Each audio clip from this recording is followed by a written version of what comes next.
Hi everybody, thanks for joining us for Northern Ag TV. Recently, I had the chance to visit with National Cattlemen's Beef Association President-Elect Gene Copenhaver, who hails from Virginia and after CattleCon in early February will take the helm at NCBA.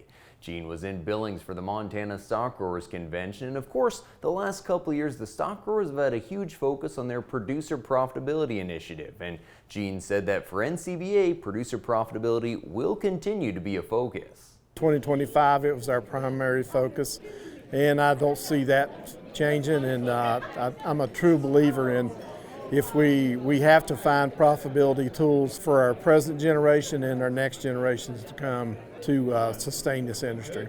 There have been a lot of wins for cattle producers this year, chief among them the record high cattle market. But Gene also points to some tax wins as part of the One Big Beautiful Bill that was passed this summer. Well, number one, the death tax going to $15 million per person, $30 million per household.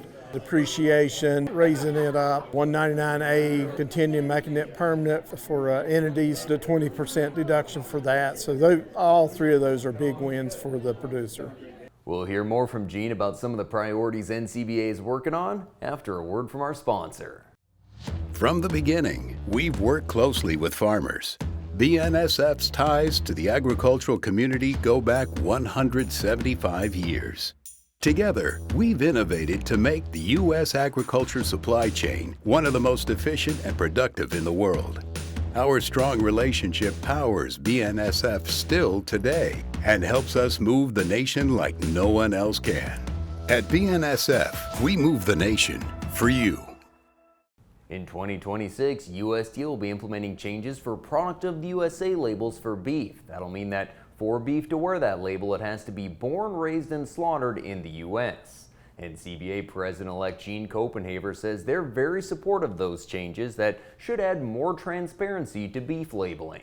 Product of the USA label, which that's been an ongoing thing. I actually chaired a task force back in 2019 and 20 to look at Product of the USA. It came from an Oregon local county cattlemen group, went to the state and on to NCBA, and we spent about 6 months studying that.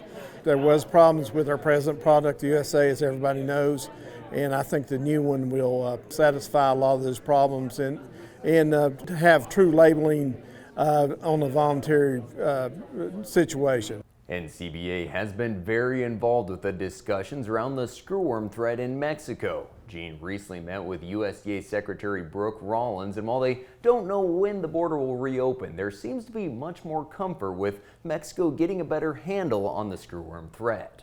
Yeah, a lot more comfort. I think Mexico's doing a little bit better job than they did initially, and I give kudos to Secretary Rollins for keeping the pressure on them and working with them and helping them and actually provide some funding for them from things inside Mexico.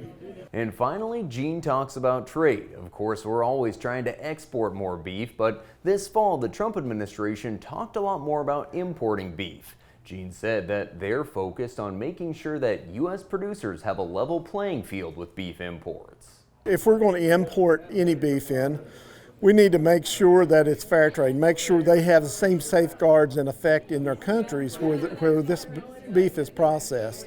USDA hasn't done their job in the past doing that, going down and actually sending teams there to especially Argentina and Brazil. But I was told this week that's going to happen again, so that makes us feel a little bit better if we're actually there on the ground, boots on the ground, and seeing how their safeguards are in effect. Well, thanks for joining us for today's report. Have a great week.